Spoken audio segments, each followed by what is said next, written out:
믿음을 의지한 의, 이런 제목으로 로마서 9장 25절에서 33절 말씀을 함께 나누겠습니다.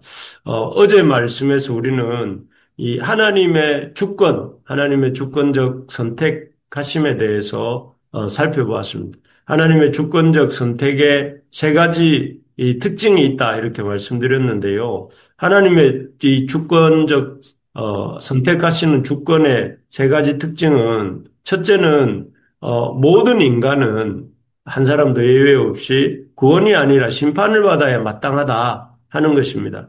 마치 오염된 땅에서 심겨 있는 오염된 나무에서는 오염된 열매가 맺히는 것처럼, 아담 이후의 모든 인류는 타고난 부패하고 타락한 본성으로부터 여러 가지 이 원죄와 자기중심성과 또 밥 먹듯이 저지르는 실행죄들, 거짓말, 탐심, 도둑질, 간음, 살인, 이런 죄들로 말미암아 모든 사람들은 한 사람도 예외 없이 하나님의 선택은커녕 심판을 받을 수밖에 없는 죄인이다 하는 것입니다. 그래서 마치 우리가 의로운 것처럼, 그래서 심판을 안 받아도 되는 존재처럼 것처럼 생각하는 것은 잘못된 생각이다 하는 것이라는 것입니다. 두 번째, 이 하나님의 주권적 선택하심의 특징은 하나님께서 모든 사람이 선택이 아니라 심판받아 마땅한 존재라는 것과 더불어서 하나님께는 이런 선택을 할 수 있는 주권을 갖고 계시다 하는 것입니다. 이상하게도 사람들은 인간 전문가들의 주권에 대해서는 잘 인정합니다. 어제 말씀에 나왔던 토기장이나, 공예하는 사람이겠죠. 토기장이나 또 제가 인용했던 디자이너 같은 사람들에게는 그 사람들이 옷을 어떤 모양으로 만들든지, 도기를 어떤 모양으로 만들든지 간에 그 사람의 어떤 참 취향이라고 하면서 인정을 하면서도 우리를 지으신 창조주 하나님의 그 주권에 대해서는 늘 못마땅해 하면서 간섭을 합니다. 왜 이렇게 하시는가? 왜 저렇게 하시는가? 그래서 왜 에서가 아닌 야곱을 택하셨나? 왜 이스마엘이 아닌 이스마엘을 안 택하셨는가? 왜 유대인이 아닌 이방인이냐는 이런 식으로 하나님이 주권적으로 하시는 선택을 우리 인간은 늘 못마땅해 하고 또 거기에 참견을 하려고 합니다. 하지만 이것은 피조물로서의 한계를 벗어나는 일입니다. 왜냐하면은 인간 전문가에게 우리가 시비를 걸지 않듯이 하나님은 창조주이시고 주권자로서의 어떤 선택권을 갖고 계시기 때문입니다. 마지막 이 하나님의 선택하시는 주권의 특징은, 우리는 심판받아 마땅하고 하나님은 창조주로서 주권을 갖고 계시고, 그게 두 가지 특징이라면, 세 번째로는 하나님께서 그 주권을 가지시고 오늘 우리 이 새벽 기도에 참석하는 우리를 택하시고 불러주셨다 하는 것입니다. 그래서 하나님이 이 선택적 주권에 대해서 우리가 이렇다 저렇다 말할 것이 아니라, 우리 같은 죄인들을 선택하시고 구원하여 주신 것에 대해서 감사의 마음을 가져야 된다. 이것이 바울이 로마서 9장에서 앞부분에서 말하고 싶은 이야기의 초점입니다. 그래서 하나님의 이 주권적 선택을 우리가 겸손하게 인정할 때에 우리 구원에 대해서 우리는 참 말할 수 없는 감사와 이렇게 기쁨을 누리게 되는데요. 오늘은 로마서 9장의 결론부입니다. 로마서 9장 25절에서 33절은 이 하나님의 주권적 선택이라는 관점에서 이 왜 많은 유대인들이 복음을 배척했는가? 왜 그렇게 하나님의 특별한 은혜를 받은 유대인들이 복음을 배척하는지, 또 왜 참 많은 이방인들이 복음을 영접하게 되었는지에 대해서 이렇게 바울은 설명하는데요. 이 하나님의 이런 주권적 선택의 관점에서 볼 때 유대인들의 복음 배척과 또 이방인들의 복음 영접이 어떤 의미가 있는지를 한번 생각해 보면, 첫째는 이방인들이 복음을 영접하는 것이 갑자기 이방인들이 복음을 영접하게 된 것이 아니라 원래부터 하나님의 계획이었다 하는 것입니다. 앞에서도 말씀드렸지만 이 로마서를 쓸 무렵은 바울의 그 1차, 2차, 3차 전도 여행이 있는데 그 중에서 3차 전도 여행 끝 무렵이었습니다. 고린도라는 곳에서 그, 고린도, 그때는 바울이 3차 전도 끝 무렵에는 이제 그 예루살렘에 전달할 헌금을 당시 예루살렘이 기근을 겪고 있었는데 그 예루살렘을 돕기 위한 헌금을 이렇게 모집하는 중이었습니다. 그래서 이 고린도와 마게도냐 지역의 교회들을 방문하고 있는 중이었고 그 중에서 지금 고린도라는 곳에서 머물고 있었습니다. 그때 쓴 편지가 로마서입니다. 이 무렵에 그 교회 상황을 보자면 당시 그 안디옥을 중심으로 수리아 안디옥을 중심으로 갈라디아 지역에 복음이 들어가 있었고 또 빌립보 데살로니가 또 고린도 지역에 교회들이 이렇게 세워졌고 또 많은 이방인들이 이 복음을 듣고 이 믿음 안으로 들어온 상황이었습니다.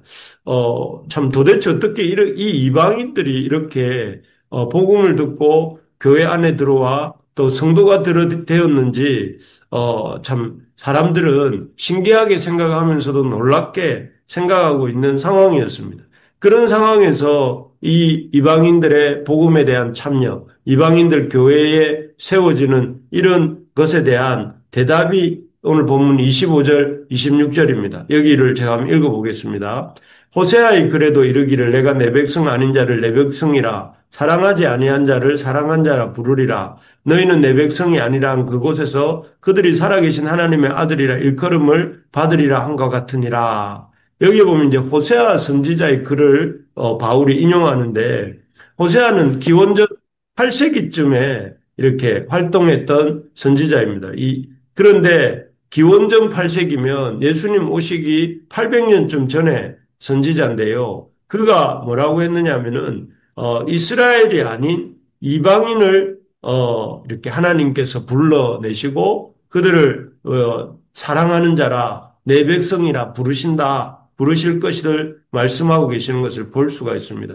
그래서 참 이 이방인들이 복음 안에 들어오는 이 사건은 그저 갑작스럽게 일어난 사건이 아니라 호세아 선지자 때부터 얘기되었던 것이다 하는 것을 의미하죠. 그리고 우리가 잘 아는 창세기 더 올라가면 창세기 12장 3절에 보면 하나님이 아브라함을 부르실 때 이렇게 말씀하셨던 내용이 나오는데 거기에 보면 이렇게 말합니다. 너를 축복하는 자에게 내가 복을 내리고 너를 저주하는 자에게 내가 저주하리니 여기부터 중요한데요. 땅의 모든 족속이 너로 말미암아 복을 얻을 것이라 이렇게 말씀하셨습니다. 여기에 보면 하나님께서는 아브라함 때부터도 이방인들이 아브라함의 씨를 통해서 복을 얻게 될 것을 예고하고 계신 것을 볼 수가 있습니다.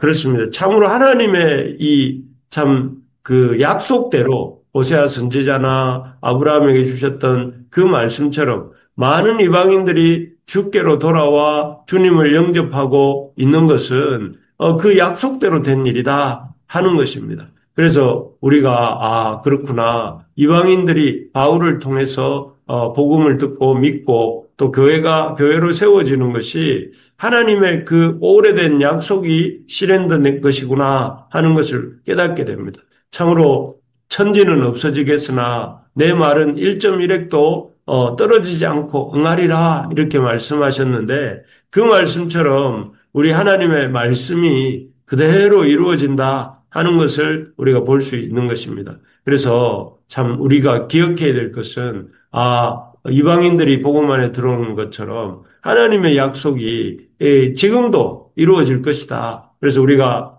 믿지 않는 사람들에게 복음을 전할 때에 저들이 언제 믿을까 이렇게 생각할지 몰라도 하나님이 그 약속하신 대로 믿지 않는 자들 중에서도 하나님을 믿는 또 하나님을 주라고 고백하는 자들이 나오게 될 것을 기대하면서 우리 주변에 믿지 않는 가족들이나 또 이웃들에게 복음 전하는 일을 하나님을 신뢰함으로 해나가는 우리 부르심의 가족들 될 수 있기를 소망합니다. 두 번째로 이 하나님의 주권적 선택이라는 관점에서 왜 많은 이방인들이 복음을 믿게 되었는지 방금 말씀을 드렸는데 또 동시에 왜 많은 유대인들이 복음을 배척했는지에 대해서 이렇게 바울은 대답을 하는데요. 그것은 이스라엘 중에서도 남은 자가 구원을 얻는다 하는 것입니다. 여기 27절인데요. 제가 한번 읽어보겠습니다. 또 이사야가 이스라엘에 관하여 외치되 이스라엘 자손들의 수가 비록 바다의 모래 같을지라도 남은 자만 구원을 받으리니라고 되어 있습니다. 여기에 보면 특별히 강조하고 있는 것은 남은 자가 구원을 얻는다는 것인데 어떤 남은 자인가 하면 이스라엘 사람 중에서도 남은 자만 구원을 얻는다 하는 것인데 이스라엘 사람들 중에서 남은 자란 말은 다 이스라엘의 그 어떤 혈통을 따라 태어났다 해서 다 이스라엘이 아니고 그 중에서 남은 자가 구원을 받는 남은 자가 있다 하는 것입니다. 이 남은 자라는 것을 어떤 사람들인가 하면은 여기 따라오는 그 9절 30절에서 33절에 보면 30절에 보면 믿음에서 난 의, 30절 마지막 부분에 보면 믿음에서 난 의 이런 표현이 나오고 또 그 행위를 의지하지 않고 여기 32절에 보니까 행위를 행위를 의지하지 않고 믿음을 의지하는 사람들, 유대인들과 달리 유대인들은 믿음을 의지하지 않고 행위를 의지하는 사람들이 있었는데 어떤 유대인들은 그런데 그 유대인들 중에서도 그런 믿음을 의지 않고 행위를 의지하는 것이 아니라 행위를 의지하지 않고 믿음을 의지하는 그런 사람들이 남은 자들이라는 것이죠. 그래서 이 말은 좀 쉽게 필요하면은 그리스도를 자기 행위를 의지하지 않고 그리스도를 의지하는 자 이렇게 볼 수 있습니다. 그래서 떤 사람들이 남은 자인가?